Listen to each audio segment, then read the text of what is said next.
Hello, welcome back to another episode of Learn Smart with Faith Olaseyinde Day. Today we are going to be treating differentiation. Differentiation is one very wide topic, and we won't be dealing with the nitty-gritty of how the topic came to be. That one is left for the major students. We don't really need that. Without further ado, let's get started.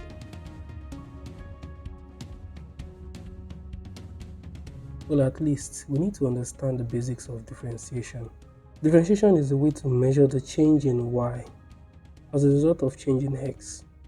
Hence, the y dx. It's not limited to y and x alone, but just like I said, it's quite a lot deeper than that.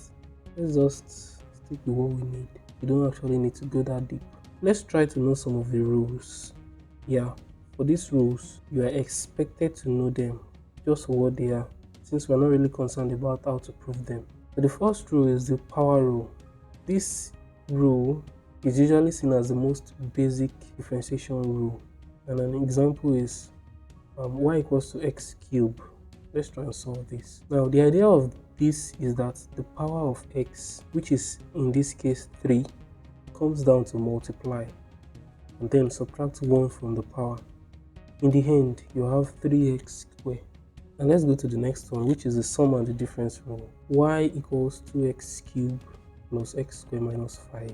Well, all you need to do is to differentiate individually the power rule type, then subtract and add where necessary. Then differentiating them will give you 6x squared plus 2x. And 5 in this case is a constant. Differentiating a constant is 0. And that's actually another rule for you to note. Now let's go to the trig function rules. Differentiation of sine x is cos x. Differentiation of cos x is minus sine x. And differentiation of tan x is sec squared x. Well, the best advice I can give is just know them the way they are. Now let's go to the log function rules. Differentiating ln x gives you 1 all over x. Differentiating log x to the base of any constant, then it gives you 1 divided by x ln that constant. In this case is a. Now let's go to the product rule. In a situation where two functions multiply themselves, the product rule is used. Let's take for example y equals 4x squared sine x. Now you'd realize that 4x squared is a function of its own, right?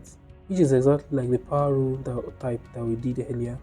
And sine x is another function of its own, which is same as the trig function that we did earlier. Now in this case, they are multiplying themselves, so we have to use the product rule. And one of the functions in this product rule is labeled u, and the other is labeled v.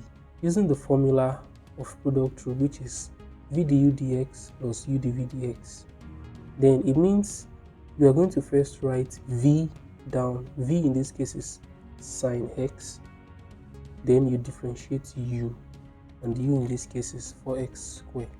Differentiating 4x squared would then give us 8x plus now u. It means you write u now. U is 4x squared, then differentiate v, in this case dv dx. Differentiating v gives us cos x, and there we have the answer. Let's go to the next one, is the quotient rule. The quotient rule works when two functions divide themselves. Now take for example y equals 4x squared divided by sine x. The numerator must be tagged the u, and the denominator must be tagged the v. In this case, it is a must. Then use the formula of the quotient rule, and the formula of the quotient rule is dy dx equals v du dx minus u dv dx all over v squared. Now solving it then gives us v, writing v first, which is sine x, then du, which is 8x, minus, now write u, which is 4x squared, then differentiate v, which is cos x, now divided by v squared, which is sine squared x, and there you have the answer. Now the exponential function rule is another one for us to know. Differentiating an exponential function gives the same exponential function. It doesn't change. Differentiating a constant that has x as its power in this case gives us that constant to the power of x, then ln that constant. Let's take for example a to the power of x, and differentiating it gives us a to the power of x ln a. And the last but not the least, the chain rule. Now the chain rule works when there is a function in another function. And let's take for example y equals to sine 3x. Now I hope you remember that sine x is an original function from what we've treated in the past, right? But then the x in this case carries another function where it is being multiplied by 3. Then we have another function inside a function. In this case, we use the chain rule. And how do we solve this? Well, there is the long form and there is the short form. But I think I should skip the long form. It's just a mere waste of time. Let's just stick to the short form. Now, the short form is quite straightforward. Differentiate the whole thing first. Now let's differentiate the whole thing. In this case, the whole thing is sine 3x. Now imagine you were differentiating it, neglecting the 3x, like seeing the 3x as nothing. What would it be? Then remember that differentiation of sine is cos, right? So then differentiating the whole thing will give us cos 3x, right? But now we have another function still in there, which is 3x. Now differentiate the function itself.